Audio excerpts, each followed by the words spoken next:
예, 여러분 반갑습니다. 이번 진로 활동 시간에는요, 대입 전형 자료로 활용되고 있는 자기소개서 작성과 관련해서 안내해 드리도록 하겠습니다. 예, 주지하시는 바와 같이 올해부터 이 자기소개서는 작년과 비교했을 때 변화가 생겼죠. 예, 그렇습니다. 여러분들 잘 알다시피 우리 이 자개소 문항은 한국대학교육협의회 줄여서 대교협이라고 하죠. 이 대교협에서 공통 문항을 이렇게 주고요. 그 다음에 이제 대학에서 필요한 경우에 자율 문항을 섞어서 사용하게 됩니다. 그래서 이제 올해부터는 공통 문항이 이제 두 문항이 되는 거고요. 이 공통 문항만 사용하는 대학이 있고 뭐 추가로 해서 자율 문항해서 한 문항 더 활용하는 이런 대학이 있게 됩니다. 이번 시간에는 이제 대교 공통 문항을 중심으로 이야기를 해 보고자 합니다. 자, 첫 번째 내용이죠. 첫 번째 내용은 본인 자신의 어떤 진로와 관련해 가지고 고등학교에서 어떤 노력을 해왔는지, 그리고 이 과정에서 본인이 어떠한 학습 경험을 가지고 있었는지를 교내 활동 중심으로 기술하라고 되어 있습니다. 총 1,500자죠. 1,500자. 자, 정리를 해보게 되면 키워드는 뭐냐면요. 여기 동그라미 쳤던 진로라는 부분입니다. 진로라는 부분, 어떤 노력을 해왔는지 진로를 중심으로 해서 이야기를 해달라는 겁니다. 이러한 노력에는 학습 경험이 들어가면 좋다는 얘기죠. 그래서 단순한 뭐 체험이라든지 와 같은 그런 활동보다는 조금 의미 있고 수준 높은, 수준을 갖춘 그런 내용으로 적어주는 것이 바람직할 거로 판단이 되고 있습니다. 과거의 어떤 자기소개서 문항과 비교를 해보게 되면요, 현재의 1번 문항은 기존 1번 문항하고 기존의 2번 문항이 통합되어서 만들어진 형태입니다. 그래서 반드시 학습 경험이라는 부분, 학업과 관련된 내용은 반영을 시키는 게 좋겠고요. 그 다음에 이 지적 호기심과 관련된 활동을 넣어준다라고 한다면 다른 학생들과 비교했을 때 변별력을 높일 수 있게 될 것입니다. 이런 맥락에서 진로와 관련해 어떤 노력을 해왔는지에 대한 부분 역시 앞서 말씀드렸던 것처럼 단순한 체험 위주의 내용이라기보다는 이러한 전공 적합성을 좀 퀄리티 있는 활동, 인지적인 활동으로 이렇게 구성을 해주는 것이 좋을 것 같습니다. 그럼 대표적인 내용들은 어떤 것들이 있을까? 독서 활동도 있을 거고요. 혹은 뭐 탐구 활동도 있을 거고요. 다양하게 있을 수 있습니다. 그래서 여러분들이 이러한 포인트에 맞춰 가지고 글자 수 1,500자 있네. 1,500자라는 것은 가급적 1,500자를 맞추셔야 됩니다. 다른 친구들이 다 1,500자에 준해서 제출을 하기 때문에 우리 친구들도 역시 가급적 1,500자를 맞춘 상태에서 1번 문항이 완료될 수 있도록 그렇게 신경을 써주시기 바랍니다. 2번 문항입니다. 2번 문항은 지금 어떤 인성과 관련된 부분을 묻고 있는데요. 지금 이제 두드러지는 부분은 이 부분이죠. 공동체라는 개념이 정면에 이제 나타난 겁니다. 공동체를 위해 노력한 경험과 이를 통해 배운 점을 기술해 달라라고 얘기를 하고 있습니다. 지금 보시는 바와 같이 기존의 인성에 대한 질문은요, 배려나 나눔, 협력이나 갈등 관리 같은 그런 어떤 사례들을 중심으로 적어달라고 얘기했는데, 이번에 변경된 문항에서는 이제 타인이란, 그 다음에 공동체라는 그런 단어를 제시를 하면서 어떻게 보게 되면은 나를 넘어선 어, 공익의 관점에서 우리 친구들이 자신의 인생을 발휘했던 부분을 보겠다라는 그런 의도로 읽혀지고 있습니다. 그래서 타인과 공동체를 위해서 내가 어떠한 노력을 했는지에 대한 부분에 집중해서 기술을 해 주시고요.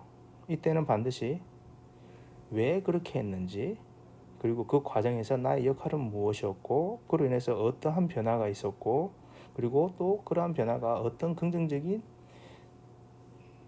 영향을 불러왔는지에 대해서 절차적으로, 순차적으로 기술이 될 수 있게끔 써주시면 좋을 것 같습니다. 한 가지 주의하실 점은 이 타인과 공동체라는 단어에 너무 부담감을 느끼셔가지고 엄청난 큰 그런 자신의 경험을 찾으려고 하시게 되면요, 상당히 쓰기가 힘들어집니다. 내 주변에 한번 살펴보게 되면요, 아주 미세한, 아주 조그마한 부분이 있었어도 분명히 여러분들이 타인을 위해서 해줄 수 있었던 부분들이 있을 겁니다. 하나 예를 들어 볼게요. 우리 멘토링 활동 이렇게 했죠. 사제 멘토링 활동, 멘토링 결혼신도 하면서 친구들과 그리고 선생님하고 연결이 되어가지고 상담 활동도 이렇게 했을 건데, 만약 내가 3학년이다. 3학년인 경우에는 이제 이런 프로그램을 많이 했기 때문에 이 프로그램이 어떠한 취지로 이루어지는지 아실 거잖아요. 그런데 이제 갓 이제 1학년으로 들어온 신입생인 경우에는 이런 활동이 어떤지 잘 모른다는 겁니다. 그래서 그런 활동을 하는 데 있어서 본인이 3학년으로서 선생님과 학생들을 이어주는 가교 역할, 중간 역할을 열심히 묵묵히 수행해서 그러한 상담 활동 시간이 내실 있게 운영이 되었다. 이런 내용들도 결국 타인과 공동체를 위한 구체적인 활동이 충분히 될 수가 있습니다. 그래서 부담 갖지 마시고 아주 작은, 우리가 쉽게 흘려보낼 수 있는 그런 활동에도 한번 관심을 갖고 자신의 경험을 탐색해 볼 수 있도록 합시다. 예, 3번 문항입니다. 앞서 말씀드렸던 것처럼 이거는 이제 자율문항으로서 대학이 필요에 따라서 작성을 하게 됩니다.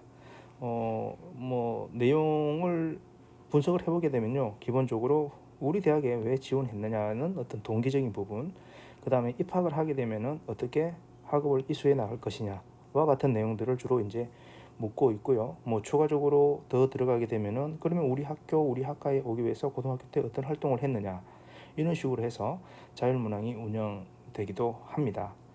서울대는 잘 아시다시피 그렇죠. 도서 목록을 제시를 하고 그 책이 왜 본인에게 의미 있었는지를 이렇게 물어보게 됩니다. 자, 그래서 만약 이 서울대처럼 어떤 도서 목록에 대한 부분을 언급하지 않고 지금 설명드렸던 지원 동기와 노력 과정, 진로 계획을 묻는다면은 이걸 어떻게 우리가 할 것인지를 한번 생각해 보셔야 되는데요. 요 부분이, 특히 노력 과정이라는 부분이 자기소개서 1번하고 중복될 수 있다라는 겁니다. 중복될 수 있다라는 겁니다. 그래서 여기에 이제 우리가 전략적으로 접근을 하실 필요가 있다. 선생님이 생각할 때는 이 3번 문항이 가지고 있는 문항의 특성을 고려해서 볼 때 아무래도 여기서는 어떤 지원 동기나 노력 과정, 진로 계획이 어떤 대학, 어떤 학과에 포인트를 맞춰야 될 것 같습니다. 즉 A 대학의 A 학과를 희망을 하고 이렇게 자기소개서를 쓴다고 하면은 그 대학, 그 학과에 대한 정보를 충분히 수집을 하시고 그 학과에서 요구하는 구체적인 인재상이 무엇인지를 고려하셔가지고 자기소개서 1번과는 조금 차별화된 자기소개서 3번 문항의 노력 활동으로 구성이 되는 것이 바람직할 것으로 사료됩니다. 대표적으로 서울시립대 같은 경우에는 모집 단위별 학과 인재상이 명확하게 제시되고 있습니다. 그리고 일부 몇몇 대학도 찾아보게 되면은 그 대학, 그 학과만이 가지고 있는 고유한 특색이 있습니다. 그래서 요 자기소개서 3번 문항을 이렇게 써야 되는 학생들 같은 경우는요, 반드시 해당 대학의 혹은 해당 대학이 있는 그 학과의 특색 정보를 수집하는 데 있어서 게을름이 없어야 될 겁니다. 그것을 기준으로 해가지고 고등학교 때의 나의 노력이 기술되어야 되는 점 반드시 기억해 주시기를 바라겠습니다. 예, 이렇게 해서 자기소개서 1번, 2번, 3번 문항에 대한 안내를 해드렸고요. 사실 이 영상을 녹화하게 된 이유는 아시는 바와 같이 이제 다음 주 일요일까지 저희가 자기소개서 쓰기 대회 접수를 마감하게 됩니다. 그래서 이 자기소개서 쓰기 대회에 응시하고자 하는 친구들이 보다 조금 쉽게 자기소개서를 쓸 수 있도록 안내하기 위함이었습니다. 여러분들이 자기소개서를 쓰면서 여러분들의 지난 날들을 반드시 성찰하게 되고 그 성찰 속에서 또 한 번의 성장을 할 수 있을 것이라는 믿음을 저는 가지고 있습니다.